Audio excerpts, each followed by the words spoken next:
Let's take a look at our classic linear model where we have a slope of 4, for example. The definition of what this means is as x increases by 1, the y increases by 4. How do you mathematically say that? Well, we would take our model where y equals 2 plus 4x, and instead of x, we're going to put in x plus 1. So what happens when you increase x by 1? Well, if you factor this out, you get the 4x here, and there's your plus 1 times the 4. Well, there's your original model that you started with. There's the y equals 2 plus 4x plus 4 more. So if you increase x by 1, that increases your y value by 4. So let's talk about what would happen if y was now a function of log x, and in this case I'm going to use log e because that's ours default if you use log as your log. So what would happen? Woo! Flash mob! Flash mob! I've always wanted to have a flash mob happen around me and I would totally jump in. That's a really awkward dance move when I'm the only one in my office. So let's talk about what would happen if we had x plus 1 in our log, because we're going to say as x increases, what happens to y? And our goal is to be able to simplify this to some form that has what we started with plus some extra piece. And the problem is in this case, a log of two things added together gives us no nice, simple way to simplify this. So this is not going to be the way that we're going to be able to talk about this model. We're not going to talk about x increasing by some amount unless we talk about a multiplicative effect. What happens if we times x by 2? We're talking about doubling x. Well, in this case, 2 times x can be simplified because we have a rule for how to split up logs where you're multiplying. We split it up as log of 2 plus the log of x, and I put these parentheses around it to emphasize both of those need to be multiplied by the 120 if I want to simplify this. So I have the 120 times both those logs, and I've moved this x log to be the first one because I want to emphasize there is what we started with.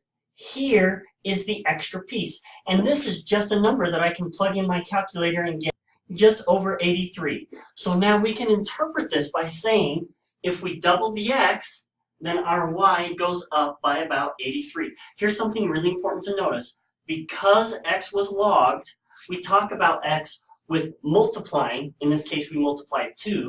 And then we can talk about y as additive because y didn't get logged. So that's why it goes up by an additive amount of that 83. But think about what we're actually talking about here. These are elephants in Zambia. I actually had to Google, are there elephants in Zambia? The answer was yes, but they're kind of dying. And X is food, cubic metric tons of grass or hay or whatever elephants eat. I'm not really an elephant expert, but the point is, if you double how much grass there is growing in Africa, then you get 83 more elephants. Doubling the amount of food, that's a lot. That's a big deal because elephants eat a lot. I don't know that doubling is quite the number I want to use here. So let's try playing with this and see what things happen. For example, what if instead of multiplying x by 2, we multiplied it by 2.71? Happens to be the e. Why would we want to do that? Well, I'm saying what would happen if we matched the base to what we multiplied by? And that would give us log base e of e, and we have a rule right here that if we have log to base b of b, that equals 1. So this becomes 1, and that leaves us with our 120, which was the original slope. So if you really want to use this 120 in a sentence, you say, if we multiply x by e, because that was the base we picked, then the y goes up by 120. The problem is, why would you ever talk about multiplying the food supply by 2.71? I realize that particular number has some nice mathematical properties, but to the client, that's not going to make sense. What kind of sentence would the client like to hear? Instead of talking about multiplying by a number or doubling or tripling, let's talk about an increase that's percentage-wise, a 3% increase. And I realize we talked about this like 2 videos ago. How is it that a percentage increase is a multiplicative effect? But let's go through it just real quick one more time.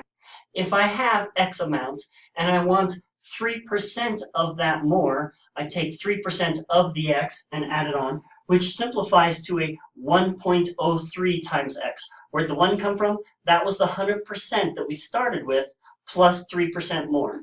So over here, if I put 1.03 as a 3% increase on x and follow that through, the number I get down here is a 1.54.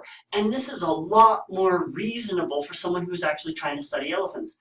If you could increase the food supply by 3%, get trucks of hay out there, do something to grow land, create a wildlife preserve, then you can expect 1.54 more elephants. Okay, that's meaningful. Is that enough elephants? Do we want more? What percentage? Suddenly the client's going to have questions because they're starting to understand what's really going on.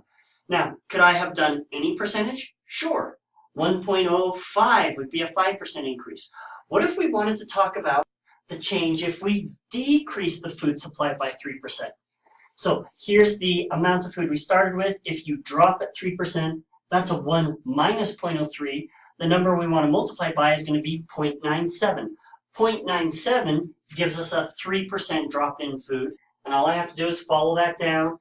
And because it's a log of something less than 1, it is going to give me a negative number, which is good because that makes sense, right? You drop the food supply, you're going to drop the number of elephants. And it's not the same number. Before we had a 1.54, now we're dropping 3.65. Why? Because as you climb higher, each increase is less meaningful. But as you drop lower, each drop is more meaningful because there's less food to drop from. So yes, you get different numbers. You have to work the math out. But the bottom line here is, the only thing you really have to know is that when x is logged, and I put base A because if I put base B, then it's confusing. Are we talking about betas or b's? But as x increases by some p%, in the last example it was 3%, then y increases by the slope times log to whatever base it was that you used when you ran your regression. And don't forget the 1 plus or 1 minus if you're talking about a decrease. And don't forget the decimal on p. If you're talking 3%, then you want 0.03. That's why I did p over 100. But this little equation is all you need. And if I started with that, you would have been totally freaked out. But we walked through the math, and using these rules, you can see why this actually works to help make a good interpretation. Next video, let's try logging the y.